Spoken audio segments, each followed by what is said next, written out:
Sering kita jumpai atau alami ketika seseorang sedang sholat di masjid atau musola kemudian ditepuk pundaknya sebagai isyarat agar dia menjadi imam. Bagaimana sebenarnya hukumnya dan adabnya? Bagaimana jika yang ditepuk sedang sholat sunnah rawatib dan bukan sholat fardu? Tentu saja iya, dan dianjurkan untuk tidak sholat sendiri. Usahakan jangan sholat sendiri kecuali darurat, sudah tidak ada lagi orang. Walaupun orang itu sedang sholat sunnah, boleh kita makmum di belakangnya. Boleh makmum di belakangnya. Dan orang yang sedang sholat sunnah rawatib kalau ditepuk oleh saudaranya jadi imam saja, nggak masalah.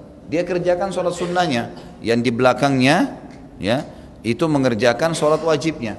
Ini sesuai dengan hadis Nabi SAW riwayat Imam Bukhari, bahwasanya pernah ada sahabat selesai sholat, gitu kan? Selesai sholat, waktu selesai sholat semua Nabi SAW lagi zikir, ada sahabat yang telat, baru mau sholat sendirian. Lalu kata Nabi SAW sebentar, waktu orang itu mau takbir, sebentar. Terus menghadap ke sahabat Nabi yang lain yang sudah memang sholat, ditanya, siapa yang mau bersedekah buat saudaranya ini? Siapa yang mau sholat lagi, temanin dia? Maka Abu Bakar berdiri, ya, lalu menjadi imam. Abu Bakar jadi imam ya, padahal Abu Bakarnya sudah sholat dan ini sudah hukum sunnah bagi Abu Bakar. Beliau jadi imam dan orang itu jadi makmum.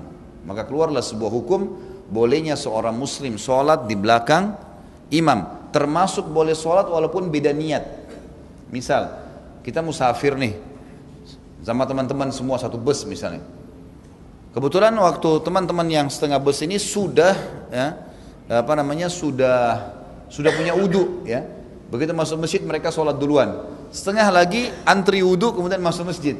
Rupanya yang setengah tadi sudah sholat duhur. Sekarang mereka mau sholat asar. Kita belum sholat duhur.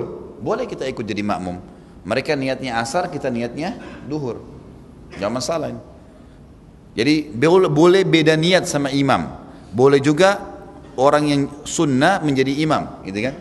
Jadi usahakan memang tidak sholat sendiri. Usahakan tidak sholat sendiri. Dan kalau ditepuk jalankan aja sendiri. Baik, pertanyaan selanjutnya Ustadz, bagaimana kalau seandainya saya sholat sunnah ba'diyah maghrib? Kan sholat sunnah nggak ada suaranya ya? Sholatnya sir. Datang orang nepuk pundak saya, dia mau jadikan saya sebagai imam. Apa saya keraskan suara? Jawabannya iya. Boleh ngerasin suara. Boleh ngerasin suara. Karena kita tahu dia mau jadi makmum. Supaya dia tahu. Boleh. Dan di 2 rakaat kita salam. Gak masalah. Itu gak masalah. Gitu kan? Karena memang ada hadis Nabi SAW yang berbunyi Al-mar'u ala dini khalil. Hadisnya Al-mar'u maliku li nafilati. Seseorang pemilik sholat sunnahnya. Jadi kalau bapak ibu lagi sholat sunnah, duha misalnya, boleh sir, boleh jahar. Ya. Kalau sholat sunnah, boleh ngecilin suara, boleh ngerasin suara. Gak masalah. Sebagaimana sholat sunnah, boleh orang sholat berdiri, boleh orang sholat duduk. Boleh juga dalam sholat sunnah orang tiba-tiba batalin. Misal saya lagi sholat sunnah di masjid, tidak ada yang saya sholat di rumah aja, terus batalin. Tidak ada sebab, cuma mau sholat di rumah, itu gak masalah, gak berdosa. Beda kalau sholat wajib, gak boleh. Sholat wajib harus membatalkan dengan udzur syar'i. Misal betul-betul kita ingat tidak ada wudu, gitu kan? Mungkin, atau kita sudah sholat tadi ternyata kita ingat, oh saya sudah sholat tadi kok sholat lagi, dibatalin, ada udzur syar'inya. Maka itu baru boleh kalau wajib. Kalau sunnah, Allahu a'lam boleh saja dilakukan. Dan termasuk tadi saya katakan masalah jahar atau mengeraskan suara kalau kita sedang menjadi imam buat saudara kita.